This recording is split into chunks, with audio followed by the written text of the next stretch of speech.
Hi, folks. It's Champagne. Friday, When? this Saturday. No, again. You forgot the Yeah, again. let's do it again. Yeah, okay. Hi, folks. Champagne. Friday, again. Yeah, right. Yeah. We've been rehearsing for a very long time. Only 95 episodes or something. Yeah, it seems like we've been drinking a lot, but actually I got a cold. I'm sleeping here. He's out eating shrimps that I'm allergic to. So it's, he can do that for once. My bed partner up here. As in all trips, it sounds worse. We're than always it is. sharing the honeymoon suite. Yeah, we're both married, so it's no problem. Anyway, what do we have in front of us? Serious now. It's a fantastic producer. And it's actually the grower of the year in 23. We rated this guy because, most of all, I mean, the champagnes are all lovely in every respect, but there are two things. One is the development, the improvement over time. Each new cuvée is just becoming better and better. The second factor is that it's from quite rather simple soil. Unknown soils, not even Premier Cru, definitely not Grand Cru in this. It's from the north of Reims. Murphy is the home village, and he started out with, you had a wine with Pure Meunier. Which one was that? Yeah, a few years back we had our champagne bar in Stockholm, and I really loved to show Pure Meunier, and there were not that many Pure Meuniers in the market, and especially the ones were not particularly good. But his Claude Labarre 96 was the first, 06 was the first vintage that we tasted back in those days. Yeah. And as you say, what a development. We've been following Alexandre for a couple of years. It was so much fun. We actually were in Paris on a Sunday night having dinner at Oiseau Blanc at the Peninsula Hotel in Paris. With Didier Mariotti. With Didier Mariotti, our dear friend, chef de cave from Veuve-Clicquot. And there was this quite stylish couple sitting at the table just beside us. And it happens to be Alexandre Chartogne. Yeah. And he said, those guys, is it, Mr. Julien? Oh, no, I'm not sure. Is it? And he got a little bit gutsy after maybe a bottle of his own champagne, I don't know. And he approached us by our table, and the rest is history, so to say. No, but it's a superb achievement, and it's something that where I have through the years I got to change opinion when it comes to, because I'm a terrorist.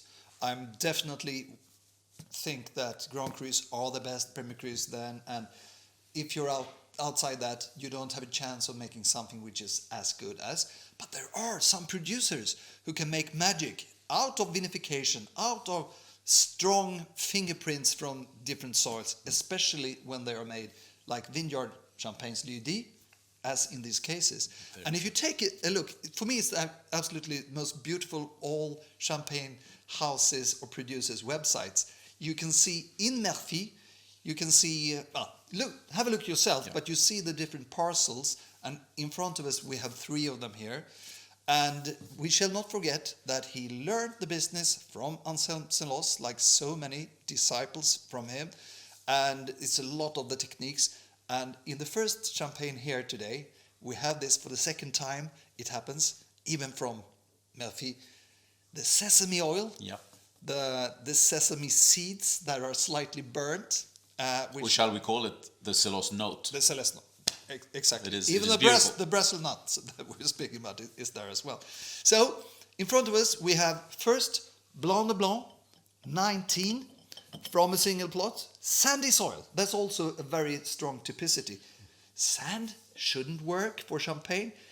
What happens with sandy? Less aftertaste, less minerality, of course. A little bit bigger, rounder, but not as elegant. But here, he's showing something else.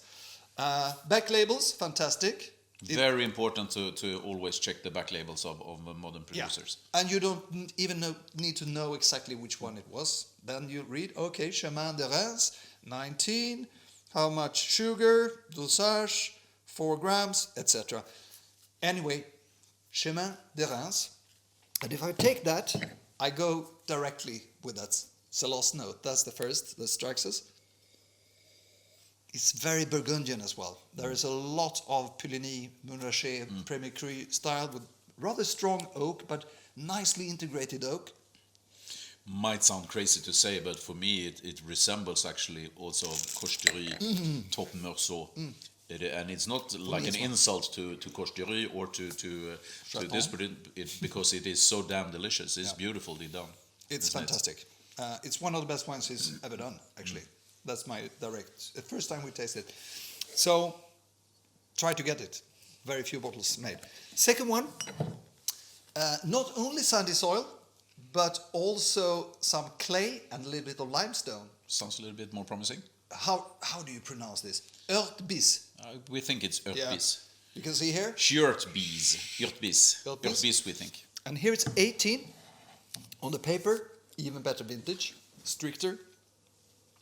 But for me on the nose, similar notes, but not as strong. Yeah, not as pungent. Not a little bit like you took the first one and you put something on top of it and closed it a little bit.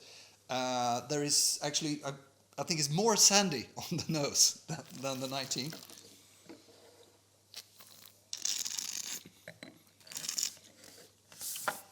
It's rounder. It's but not so refined, not so precise, not so many layers that you have in the first. So a very good wine, but the first one is fantastic wine. It's super lean, super sharp. It's if we spoke about the first one as a big bold Meursault, this is more like a top Chablis Cru, something like that. Exactly. Not on the Grand Cru level, but more of the Premier Cru. You know, not that so strictness. obvious oaky. Probably José Michel. Yeah. What's his name? Or Guy Michel. No. Guy Michel, or the Dovisat style, for instance, or exactly. Tribu. Premier Cru Dovisat, I would say. Côte de Léger. Yeah, exactly. No, Montmain. No. Montmain, maybe. The third one, Blanc de Noir. There we go. There we started with Claude Lebar, but here we have Orisot. And what is Orisot? Pinot Noir, not Pinot Meunier. 100% Pinot Noir. 19 again, sandy soil mixed with limestone. Murphy, you know that. Almost just 1 gram of dosage. Slightly deeper color with no reddish notes, which I recall from a previous time when I tasted his last vintage of this. I think this is only the second time he makes it. Yeah. Very limited edition, of course. A little bit more foamy. Yeah. You got the same? The other two. Yeah. Correct. And this is something I don't like when you have this too obvious foamy rim round in the glass. Sometimes it's because of the glasses, but you see. But we have the same. We have the same. Yeah. So it's coming from the bottle. It might be a bottle variation. Yep. We should say that. It's depending on the amount of yeast cells remaining in the bottle after disgorgement. And since we have so much handiwork around here, that is something that can happen when it's not machine made, like many other things. So what do we find? I'm going back to Salos. I'm thinking about his Blanc de Noir style. You got some similarities there. If you have the same kind of handling the grapes, the wine, you tend to get notes which are on the blood orange side. Yeah. The oak is more just rounding it off. It's not the obvious wooden aromas. Different kind of spice. More, but very subtle in a way. Yeah, it's yeah. very intriguing. On one hand, the reddish notes, but then we go to the spicy. The gooseberry, rich gooseberry with spices on the palate. Which sometimes for me would be a little warning sign because it's getting a little bit too herbaceous. Yeah. But this is so strong Yeah. that it can really cope with that note, which adds some interesting character to it. There's a smoky note that comes stronger and stronger with time. So my rating will be the best one, the first, and then a draw for the other two today.